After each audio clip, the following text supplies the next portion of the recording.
बिस्मिल्लाहिर्रहमानिर्रहीम। अस्सलाम वालेकुम। आज का हमारा टॉपिक है rolling of disc and hoop in inclined plane.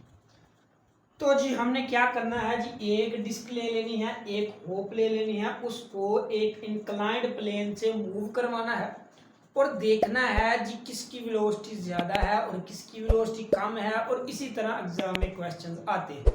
तो पहले तो हम ये समझें कि हमारे पास होप और डिस्क में क्या फ़र्क होता है। तो जो आपकी डिस्क होती है ना, वो क्या होती है, आप ये कह सकते हैं कि उसके अंदर जो है मास से भरी होती है, यानी उसके अंदर आपकी खाली जगह नहीं होती। यानी जो आपकी डिस्क है, ये मान लीजिए कि आपकी डिस्क है, ये क्या है, ये मास से भरी हुई है, इसके अंदर खाली जगह नहीं होती। अब की जाए होप की बात, तो ये आपकी होप होती है। होप का मतलब होता है कि छल्ला नुमा एक रिंग नुमा एक शय होती है, जो क्या होती है, अंदर से तो खाली होती है, लेकिन जो उसका वेट होता है वो उसके इर्द पर होता है, उसके किनारों पर वेट उसका होता है, लेकिन अंदर से खाली होती है। लेकिन जो आपकी डिस्क होती है वो अंदर से भरी हुई होती है। ठीक है, तो ये इन दोनों में डिफरेंस है। तो आपने क्या करना है, दोनों को मूव करवाना है और आपने ये देखना है कि किसकी क्या है, एनर्जी ज्यादा है और किसकी एनर्जी कम है। ठीक है, तो बात की जाए कि फर्ज किया कि अगर आपके पास जिसका आपके पास मान लीजिए कि आपके पास जो डिस्क है ना, ये होप है, उसका आपके पास momentum of inertia M R square होता है। ठीक है, होप का। और आपके पास जो डिस्क है उसका momentum of inertia 1/2 M R square होता है। ठीक है जी, आप इसका क्या मतलब है, इसका मतलब ये है कि अगर आपके पास एक बॉडी है, ठीक है, कोई भी बॉडी है आपके पास, अगर उसका एक्सिस ऑफ रोटेशन से मास का फासला ज्यादा होगा तो इसका मतलब उसमें मोमेंटम ऑफ इनर्शिया ज्यादा होगा। अगर मोमेंटम ऑफ इनर्शिया ज्यादा होगा तो इसका मतलब बॉडी को रोटेट करना मुश्किल होगा।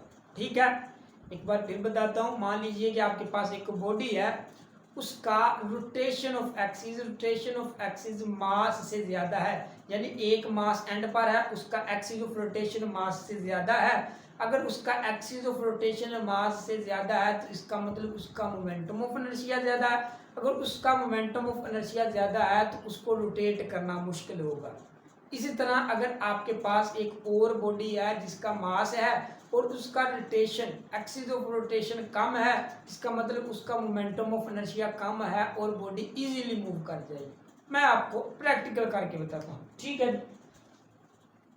तो मान लीजिए कि ये हमारे पास एक जी है बॉक्स, ये एक लकड़ है, ये एक वुड है हमारे पास। तो क्या किया कि जब मैंने इसको एंड से पकड़ा तो यहाँ पर मान लीजिए कि मास है, मैंने इसको एंड से पकड़ा तो यहाँ पर जब मैं एंड से पकड़ा तो इसका मतलब एक्सिस ऑफ रोटेशन मेरा क्या है, ज्यादा है। इसको पकड़ना क्या हो रहा है, मुश्किल हो रहा है, यानी इसका एक्सिस ऑफ रोटेशन ज्यादा है, तो इसका मतलब मोमेंटम ऑफ इनर्शिया ज्यादा होगा। मोमेंटम ऑफ इनर्शिया ज्यादा होगा तो इसको होल्ड करना मुश्किल होगा। ठीक है, अब मैं इसको करूं और नजदीक से पकड़ूं, तो देखिए अब बनिस्बत उसके, इसका मतलब जब आपका एक्सिस ऑफ रोटेशन कम हो गया तो आपका मास तो वही है, मास यहाँ पर पड़ा हुआ है, लेकिन जब आपका एक्सिस ऑफ रोटेशन कम हो गया तो आपका इसका मतलब ये हुआ कि जब आपका एक्सिस ऑफ रोटेशन कम हुआ तो इसका मतलब मोमेंटम ऑफ इनर्शिया कम हुआ।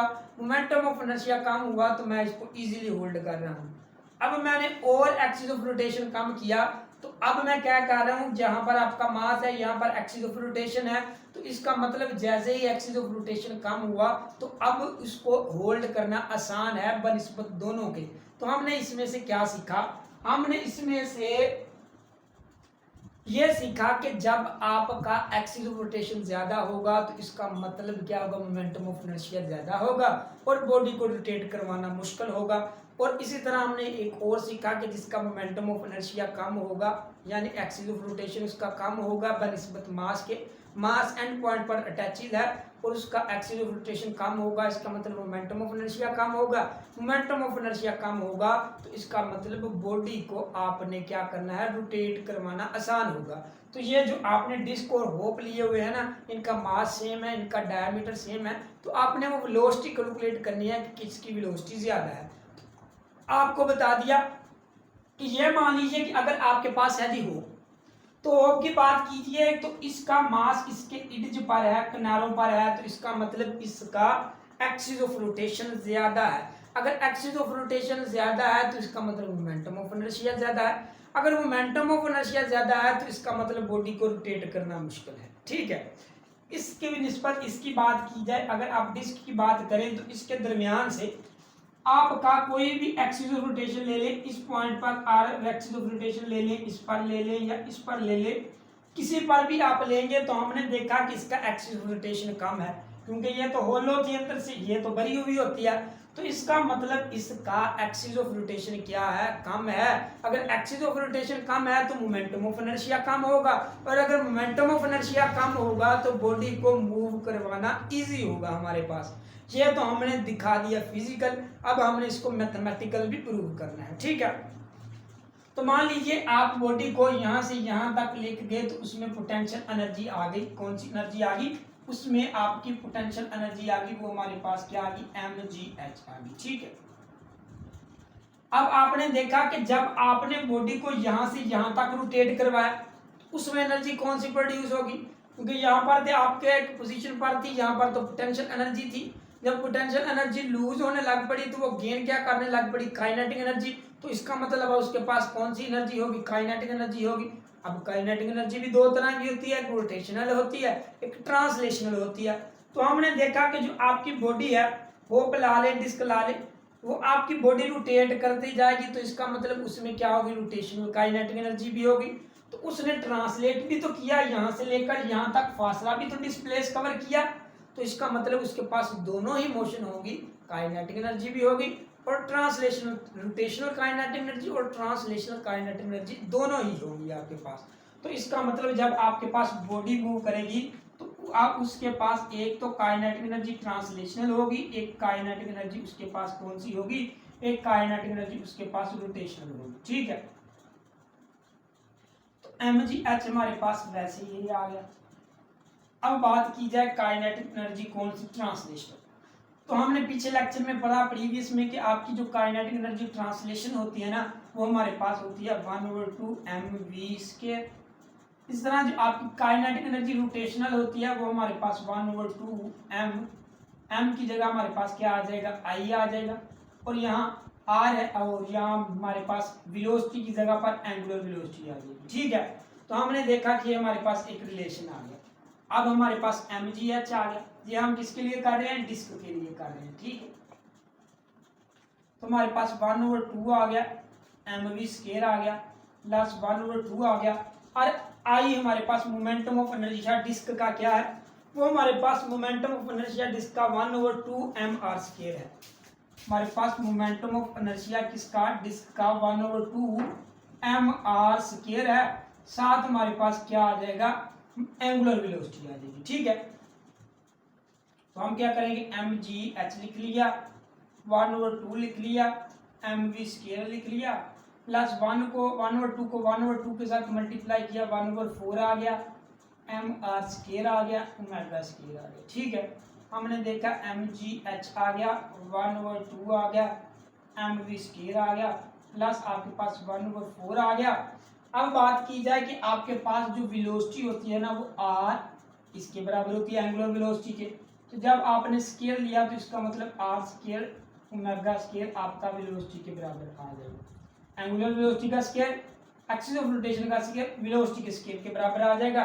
तो हम इसकी जगह क्या लिख सकते हैं? mv² लिख सकते हैं। ठीक है, तो हमने देखा कि आपके पास mgh आ गया, एक आपके पास 1/2 है, एक आपके पास 1/4 है, और साथ आपके पास mv² है। ठीक है, तो ये हमारे पास, जब हम इसको सॉर्ट आउट करेंगे यहाँ पर कर लेते हैं। हमने देखा कि mgh आ गया, प्लस आपके पास आ जाएगा 1 + 2 आ जाएगा, और नीचे आपका 4 आ जाएगा, और यहाँ पर आपके पास आ जाएगा mv² आ जाएगा। ठीक है, तो हमने देखा कि आपके पास क्या आ गया? ये m इस m से कैंसिल हो गया, ये हमारे पास gh आ गया, ये हमारे पास 3/4 आ गया, ये हमारे पास v² आ गया। ठीक है, अब हम यहाँ पर ये हमारे पास इधर आकर ये 4/3 हो जाएगा, ये हमारे पास gh हो जाएगा, ये हमारे पास v² हो जाएगा। इसका मतलब हमारे पास 4/3 आ गया, ये हमारे पास gh आ गया, और ये हमारे पास v आ गया। तो ये हमारी वेलोसिटी किसकी आ गई? ये हमारी वेलोसिटी आ गई आपके पास, डिस्क की वेलोसिटी आ गई। अब हम निकालेंगे होप की वेलोसिटी। तो डिस्क की वेलोसिटी हम लिख लें, डिस्क की वेलोसिटी हमारे पास क्या आ गई, वो हमारे पास आ गई 4/3 और साथ हमारे पास आ गया GH। अब हमने वेलोसिटी निकालनी है किसकी, होप, वो निकालते हैं। तो होप में भी सेम प्रोसेस होगा, वहां आपका mgh आएगा प्लस आपके पास काइनेटिक एनर्जी कौन सी आएगी, ट्रांसलेशनल, प्लस काइनेटिक एनर्जी आपकी आएगी रोटेशनल। तो यहाँ पर mgh आ जाएगा, यहाँ पर आपके पास 1/2 mv² आएगा प्लस आपके पास 1/2 इनर्शिया आ जाएगा और एंगुलर वेलोसिटी आ जाएगा। ठीक है, mgh आ गया आपके पास, 1/2 आ गया, mv² आ गया प्लस आपके पास 1/2 आ गया। अब हम निकाले हैं किसका, होप का। तो इसका मतलब है हमारे पास जो मोमेंटम ऑफ इनर्शिया होप के लिए होता है वो mr² होता है। तो हम इसकी जगह mr² पुट करेंगे, ये हमारे पास एंगुलर वेलोसिटी आ जाएगी, mgh आ जाएगा प्लस 1/2 आ जाएगा, mv² आ जाएगा प्लस 1/2 आ जाएगा, mr² ओमेगा² आ जाएगा। ठीक है, तो mgh आपके पास क्या आ जाएगा, 1/2 आ जाएगा, mv² आ जाएगा प्लस 1/2 आ जाएगा, ये हमारे पास m आ जाएगा, ये अभी अभी हमने लिखा था, ये हमारे पास v² आ जाएगा, यानी आपके पास mv² आ गया। तो ये हाफ और ये हाफ क्या हो जाएंगे, हमारे पास 1 आ जाएंगे, यानी mv² आ जाएगा और ये हमारे पास mgh आ जाएगा। m से कैंसिल हो गया तो हमारे पास क्या बचा, gh बचा और साथ आपके v² बचा और gh आ गया आपके पास, v आ गया, ये हमारे पास किसकी वेलोसिटी आ गई, ये हमारे पास डिस्क की वेलोसिटी आ गई। ठीक है, अब हम इन दोनों वेलोसिटी को करते हैं कंपेयर करते हैं। तो इसका मतलब हमारे पास जो होप की वेलोसिटी आई, जो हमारे पास वेलोसिटी थी होप की वेलोसिटी, और हमारे पास दूसरी कौन सी वेलोसिटी है, डिस्क की वेलोसिटी। होप की वेलोसिटी हमारे पास GH है, ठीक है, तो ये हमारे पास 4/3 G/h है। ठीक है, अब हमें ये एक्सप्रेशन क्या शो कर रहा है, अब 4/3 को कैलकुलेटर की मदद से कैलकुलेट करें तो ये हमारे पास क्या आएगा, 1 आएगा। तो जब हमने देखा कि हमारे पास GH पहले ही डिस्क के पास ये मैग्नीट्यूड है, तो 4/3 को डिवाइड करेंगे तो ये आपके पास 1 आएगा, कोई भी वैल्यू 1 आएगी या 1 से ज्यादा आएगी। तो जब ये आपके पास वैल्यू 1 आएगी तो ये हमारे पास जब 1 को आप इसके साथ मल्टीप्लाई करेंगे तो ये वैल्यू आपकी क्या हो जाएगी, इंक्रीज हो जाएगी, ये आपकी वैल्यू क्या हो जाएगी, डिक्रीज हो जाएगी। ठीक है, ये आपकी वैल्यू इंक्रीज हो जाएगी, ये आपकी वैल्यू क्या हो जाएगी, डिक्रीज हो जाएगी। ये हमारे पास होप की वेलोसिटी है, ये हमारे पास डिस्क की वेलोसिटी है। जब इसकी वैल्यू इंक्रीज होगी तो इसका मतलब ये हुआ कि इसकी वेलोसिटी भी इंक्रीज होगी, इसकी वेलोसिटी डिक्रीज होगी। तो हमने क्या कहा जी, आपकी जो डिस्क है उसकी वेलोसिटी इंक्रीज होगी किससे, जो आपके पास होप है उसकी वेलोसिटी से। डिस्क की वेलोसिटी इंक्रीज होगी किससे, होप की डिस्क के, होप से आपकी जो वेलोसिटी डिस्क की है वो इंक्रीज होगी। कैसे इंक्रीज होगी, तो हमने देखा कि जब उसकी वेलोसिटी इंक्रीज होगी, ये ज्यादा वेलोसिटी के साथ मूव करेगी, ये कम वेलोसिटी के साथ मूव करेगी। तो जब ये ज्यादा वेलोसिटी के साथ मूव करेगी तो ये जल्दी पहुंच जाएगी, और जब ये कम वेलोसिटी के साथ मूव कर रहा है आपका होप, तो ये क्या करेगा, ये आहिस्ता आहिस्ता करके उससे थोड़ी देर बाद वहां पहुंचेगा। तो यही हमने रिलेशन निकालना था कि किसकी वेलोसिटी आपके पास इंक्रीजिंग होती है, तो वो हमने प्रूव कर दिखाया कि जो आपके पास डिस्क होती है उसकी वेलोसिटी इंक्रीज होती है, और जो आपके पास होप होती है उसकी वेलोसिटी डिक्रीज होती है। तो ये था जी आज का हमारा टॉपिक, उम्मीद है आपको समझ आ गई होगी। किसी किस्म की भी आपको कंफ्यूजन है तो कमेंट सेक्शन में कमेंट कर सकते हैं। अल्लाह हाफिज।